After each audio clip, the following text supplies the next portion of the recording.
I would like to expand on the last idea. What makes Israel special? What makes Eretz Israel special?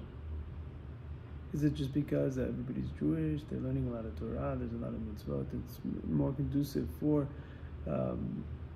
doing what's required of us? There is a Kedushat Eretz Yisrael, meaning that there's a holiness to it, there's a feel to it, there's a kotel, there's big yeshivot, big rabbanim.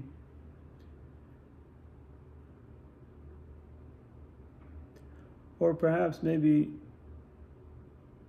there's something that, as I heard from a rabbi, he came back after a 6-week trip to Israel, and he said, the land is a holy land. It's Eretz, the land, the dirt of Eretz Yisrael is holy.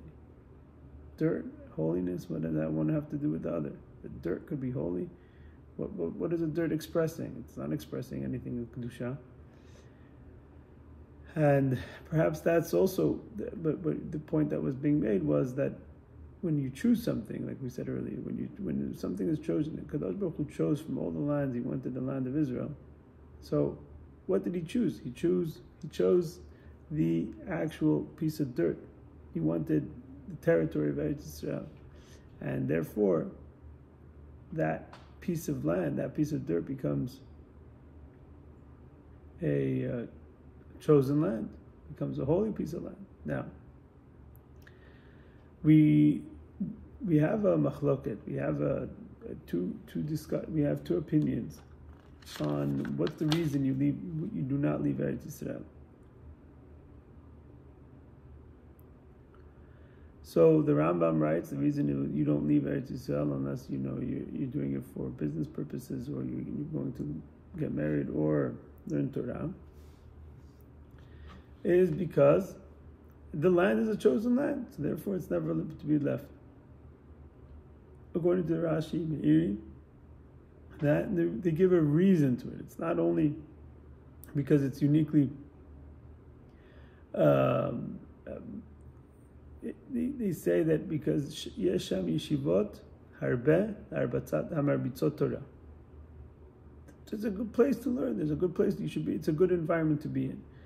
So theoretically speaking, if you would take Rashi and the Meiri's approach, perhaps in the scenario that maybe a different place is more conducive, perhaps that would be a scenario that you would be able to, let's say, I don't know, maybe in Bavel the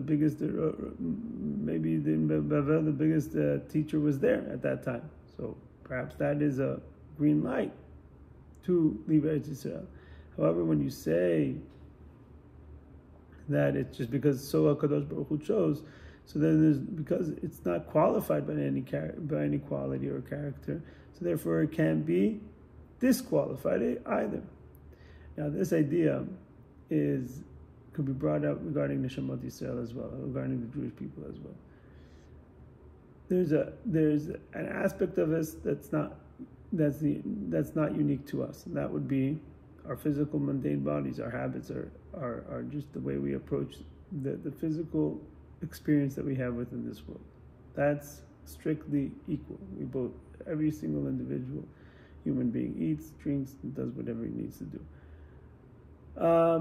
Then there's the neshama part of us that's a second neshama that doesn't have anything comparable within the human species. Now, regarding the extra neshama, the nefesh hashanit, the kedusha, the nefesh elokit, the godly part within us, that involves. That's where HaKadosh Baruch Hu is expressed. That's holy. That initiates that expresses, that reflects our connection to HaKadosh Baruch Hu in a conscious way. However, where and what is the place where the actual piece of dirt, so to speak, where the actual piece of flesh, the actual body that is being chosen, is our physical mundane space. Now, in order for that to be expressed, one is fused with the soul. And obviously the soul is the one that is the life force, to the point where if the soul is not there, the body has no reason to exist, right? It starts to decompose post-death. It doesn't lose itself entirely, right? Because that piece of flesh was chosen by God, and that's why every single Jewish person will be coming up for resurrection. But there is a point that, as unique, as special as it is to be chosen, you don't have like we don't have in Eretz Yisrael. If you look at a piece of dirt, it won't reflect God. You won't be able to tell one from a different. This piece of dirt came from Eretz Yisrael. This piece of dirt came from Chutz La'aretz. You won't be able to tell the difference between the two. So yes, this is holy and this is not. But for our world, one doesn't reflect more than the other one, godliness. And that is what's unique about the first way, the way that the environment expresses Kedusha, it demands the Kedusha. The environment is saying there is a Kadosh Baruch Hu in the world, and that is similar to one's work in service of a Kadosh Baruch Hu as well. The Torah mitzvot, the neshama work, the God is there and is unique because that puts us on a relationship base, not only on a chosen base. That puts us within the spectrum of having a relationship with HaKadosh Baruch Hu. But ultimately, the end goal is not to interfere, not to say that it's wholly based on that, but rather not to allow the true nature of the relationship, the true nature of the cause of the Kedusha to be expressed. So the neshama is to express how we are integrally connected to HaKadosh Baruch Hu, far beyond the what we do or what we don't do. So too with Eretz Yisrael, the land is the dirt is the holy dirt, but in order for it to be expressed properly, is the Torah mitzvot the yeshivot. But what are you expressing when you have the Torah and yeshivot? Is it just like what the Rambam, what the Rashi and Meiri say? Well, it's strictly an environment. So then, could I create a whole different ecosystem elsewhere that will have far better environment, and maybe we should be able to have the green light to leave Eretz Yisrael?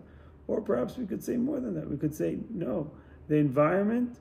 What is the end result? What is the environment going to be able to tell you? The environment is going to tell you this exactly thing. The dirt in itself is a holy dirt.